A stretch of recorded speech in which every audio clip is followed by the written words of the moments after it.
જૂના સુરતમાં હિન્દુઓની હિજરતનો મુદ્દો ફરી ગરમાયો હોય તેમ ગોપીપુરા સહિતના વિસ્તારમાં અશાંત ધારા કાયદાનું કડક પાલન કરાવવાની માંગ સાથે સાધુ સંતોનું પ્રતિનિધિ મંડળ દ્વારા જિલ્લા કલેક્ટરને મળી જૂની સંસ્કૃતિ બચાવવા માટે અને કથિત ગેરરીતિઓ પર કાર્યવાહી કરવાની માંગ કરી આવેદનપત્ર આપવામાં આવ્યું છે। સુરતના જૂના શહેરમાંથી હિન્દુ અને જૈન પરિવારોની કથિત હિજરતના મુદ્દે હવે સાધુ સંતો મેદાનમાં આવ્યા છે।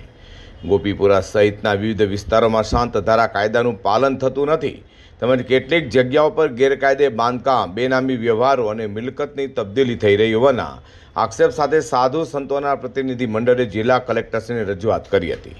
પ્રતિનિધિ મંડળે એનજી ઝવેરી સ્કૂલ સામેનો વિસ્તાર, રંગલાદાસની શેરી, હનુમાન 4 રસ્તા, મહાવીર રત્ન શોપિંગ સેન્ટર, ગોપીપુરા વિસ્તાર સહિત અનેક સ્થળોએ શાંત ધારા કાયદાનો કડક અમલ કરવા માંગ કરી હતી।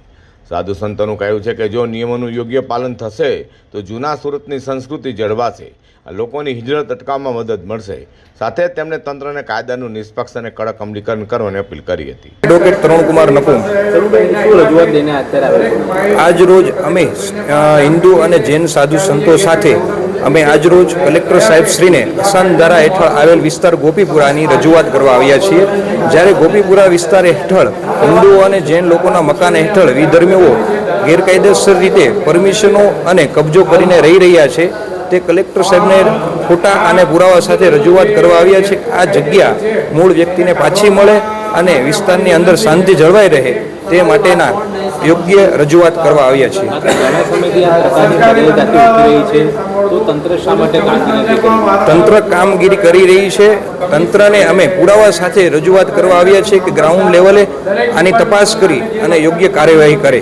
હાલ અશાંત ધારાના કાયદાને લઈને કેટલાક લોકોને પરિવાર મોટો થતાં સ્વેચ્છાએ મકાનો વેચવા હોય તેઓ માટે અશાંત ધારા સહિતના કાયદા માથાનો દુખાવો હોવાની ચર્ચા પણ શહેરભરમાં જોવા મળી છે।